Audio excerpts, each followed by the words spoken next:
Hey you, yeah, you, sitting on the couch watching TV. Listen up, because this is important. Today, we're going to talk about electricity and the excessive amount that you use.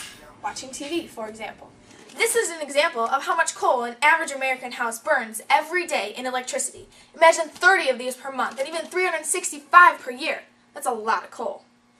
Burning all of this coal is very harmful for our environment. When coal is burned, it releases dangerous gases uncontrollably into the atmosphere. One of these gases is carbon dioxide, which is considered to be a greenhouse gas. A greenhouse gas traps heat into Earth's atmosphere, having a warming effect on the planet.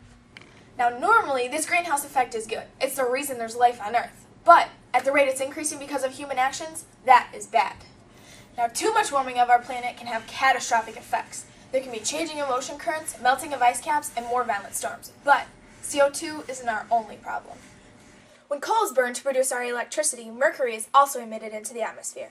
This is how much an average household emits in one day. Now, it may not seem like a lot, but like they say, big things come in small packages, and this little guy packs a big punch.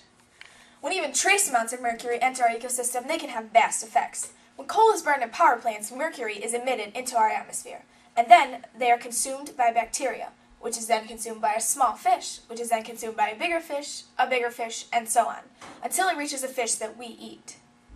Because animals consume mercury faster than they can eliminate it, the higher in the food chain, the more mercury there is. And by the time humans consume it, it can be toxic and damage your health.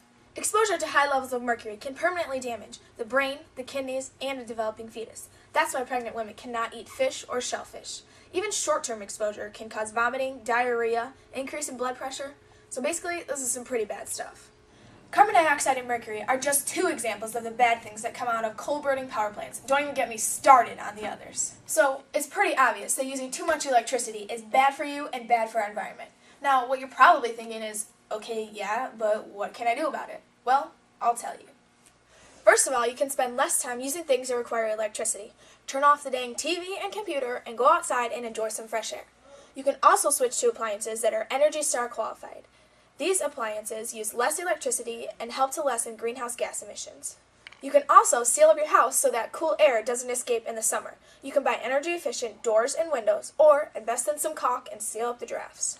Another way to save electricity is you can switch all of the incandescent light bulbs in your home to fluorescent ones. They're initially more expensive, but they can last up to 10 times longer, and they save you money on your electric bill. These are only a few of the many ways you can use less electricity in your home. It will reduce the amount you have to pay for electricity and greatly benefit the environment.